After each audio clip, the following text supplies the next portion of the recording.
आज अमर जैसे ही किचन में आया तो उसने देखा कि सुमन किचन में खाना बना रही थी।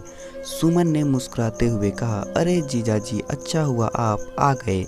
मुझे बहुत गर्मी लग रही है, जरा मेरे बालों को समेट दीजिए ना, मेरे हाथों में आटा लगा है। अमर तो उसके इस बात पर खुशी से मानो उछल पड़ा। वह जल्दी से अपनी साली के पास आया और उसने उसके बालों को समेटना शुरू कर दिया। उसकी खूबसूरत सुराहीदार गर्दन को देखकर उसका मन कर रहा था कि वह अपने होठों से उसे छू ले, लेकिन उसकी पत्नी रूपा बाहर हॉल में ही बैठी हुई थी और वह कोई भी ऐसी वैसी हरकत करके घर की शांति को भंग नहीं करना चाहता था। इधर सुमन को अमर की गर्म सांसें अपने गर्दन पर महसूस हो रही थी और वह मन ही मन मचल रही थी।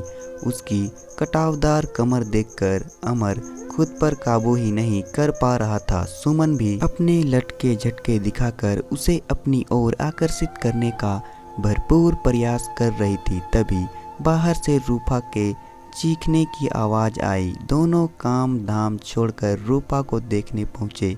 उन्होंने देखा कि रूपा हॉल में गिरी पड़ी है और उसके माथे से खून बह रहा है। अमर रूपा को तुरंत अस्पताल लेकर गया। वहां डॉक्टर ने उसे एडमिट कर लिया था। दिन भर अमर हॉस्पिटल में ही रहा। रात को अस्पताल में किसी को रुकने की इजाज़त नहीं थी, इसलिए अमर घर चला आया। घर पहुंचते ही उसने देखा कि उसकी साली सुमन एक पारदर्शी नाइट गाउन पहन कर हॉल में टहल रही है, जिसमें से उसका उभरा हुआ बदन साफ झलक रहा था। उसे देखते ही अमर अपनी पलकें झपकाना भूल गया। पढ़ाई के सिलसिले में सुमन अपने दीदी और जीजाजी के साथ रहती थी।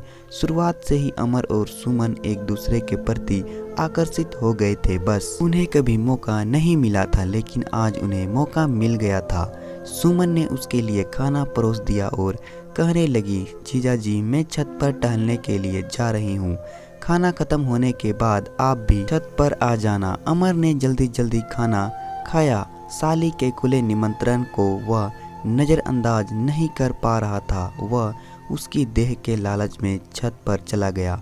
छत पर पहुंचते ही सुमन उसके पास आई और उसने कसकर अमर को गले से लगा लिया। उसके कोमल स्पर्श से अमर का गठीला बदन और भी कठोर हो गया। फिर दोनों ने मिलकर मर्यादा की रेखा को पार कर दिया। घर के कोने कोने में 2 दिनों तक उन खूब सुख उठाया। रूपा को तो पता भी नहीं था कि उसका पति और उसकी खुद की बहन उसे इतना बड़ा धोखा दे रहे हैं।